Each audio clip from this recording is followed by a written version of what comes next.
ભીંડો લીધો છે આપણે, તો એને ધોઈ નાખ્યો છે પાણીથી. તો હવે આપણે ગમે લેફ્ટિંગ લઈ લેવાનું છે ને એમાં આપણે ધોયેલો ભીંડો છે એટલે આ રીતે નાખીને આપણે લૂસી લેવાનો છે.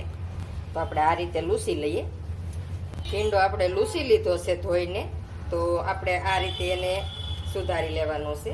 તો આ રીતે આપણે પહેલાં કટિંગ કરી લઈએ બે બાજુથી.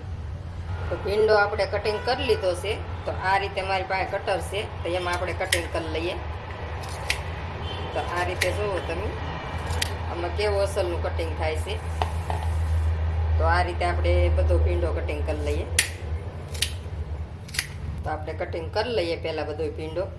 તો ભીંડો સારો લાવવાનો, એટલે હળીગલ ન હોય તો આમાં કટિંગ થાય. આપણે બધો ભીંડો કટિંગ થઈ ગયો છે. તો જોવો ગોળ ગોળ ફેણા મસ્તીના થયા. તો આમાં તમે મરચાં કટિંગ કરી શકો, ધાણા ભાજી ગમે કટિંગ કરી શકો. તો શાકાની જરૂર ન પડે આપણે. ને જોવો તમે કેવા મસ્ત કટિંગ થઈ જશે. તો હાલો હવે આપણે શાક બનાવી લઈએ. તેલ આવી જશે આપણે. તો હવે આપણે થોડીક એવી રાઈ નાખી દઈએ, થોડુંક આપણે જીરું નાખી દઈએ, હિંગ નાખી દઈએ, હળદર નાખી દઈએ. હવે આપણે આ ભીંડો છે સુધારેલો એ નાખી દઈએ. થોડુંક મીઠું નાખવાનું છે. તો હવે આપણે આ રીતે હલાવી લઈએ. મિક્સર થઈ ગયું છે બધું. તો હવે ઢાંકીને આપણે ધીમે તાપે એને સડવા દઈએ. ઓલો લોટ લીધો છે આપણે, તો એ સાળીને લીધો છે. તો હવે આપણે એમાં મીઠું નાખી દઈએ થોડું. હવે એ આપણે મિક્સર કરી લઈએ. તો આપણે ભીંડાનું શાક સડે ત્યાં વારમાં આપણે લોટ બાંધી લઈએ. તો થોડું થોડું પાણી નાખીને લોટ બાંધતો જવાનો છે. લોટ આપણે બાંધી લીધો છે રોટલીનો. તો હવે આપણે એની ઉપર તેલ નાખી થોડું ને કૂણવી લઈએ ને મૂકી દઈએ થોડીક વાર ઢાંકીને. ધાણા જીરું નાખી દઈએ આપણે. તો આપણે મરચું નાખવાનું છે. હવે તેલમાં આપણે આ રીતે હલાવી લઈએ એટલે સડી જાય. થોડુંક પાણી નાખી દઈએ આપણે. પાણી થોડુંક જ નાખવાનું છે. હવે આપણે ઢાંકીને સડવા દઈએ થોડીક વાર. શાક સડી ગયું છે આપણે. તો હવે ઉતારી લઈએ. હવે આપણે 2 ચમચી ઘી નાખવાનું છે આમાં. હવે એને ગરમ થવા દઈએ. ઘી ગરમ થઈ ગયું છે આપણે. તો આપણે રવો નાખી દઈએ એમાં.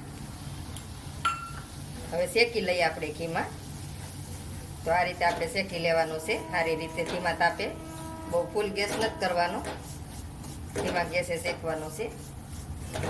તો આપણે રવો શેકાઈ ગયો છે, સુગંધ આવવા માંડી છે ને આ રીતે આમ જો રતુમરો થઈ જાય ત્યાં સુધી શેકવાનો છે. તો હવે આપણે એમાં પાણી નાખી દઈએ. હલાવતું જવાનું છે અને પાણી નાખતું જવાનું છે. હવે આપણે ખાંડ નાખી દઈએ. જે પ્રમાણે રવો હોય એ પ્રમાણે ખાંડ નાખવાની. આ એળસી નાખી દઈએ આપણે. એળસી ખાંડી લીધી છે. આપણે આ રીતે શેડવી લેવાનું છે. ધીમા તાપે સડવા દેવાનું છે, ફૂલ ગેસ નથી કરવાનો આપણે. રવો આપણે બની ગયો છે, જોવો તમે બહુ સરસ બની ગયો છે. તો હાલો હવે એને ઉતારી લઈએ ને હવે આપણે રોટલી બનાવી લઈએ.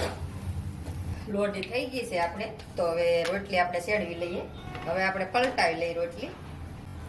હવે આપણે આ રીતે શેડવી લઈએ.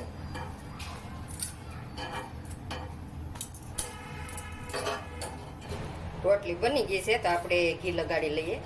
હાલો તો હવે આપણે ટિફિન ભરી લઈએ. તો આ રોટલીને આપણે પેક કરી લઈએ.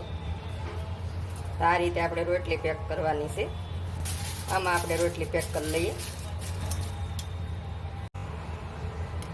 આપણે શાક ભરી લીધું છે, તો એ આપણે ટાંકી દઈએ. આપણે રોટલી પેક કરી દીધી હતી, તો એ આપણે લઈ લઈએ.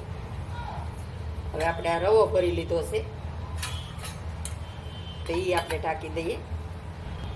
તો આપણે સંભારામાં ટમેટા અને કેરી લીધી છે, તો હવે આપણે પેક કરી દઈએ ટિફિન.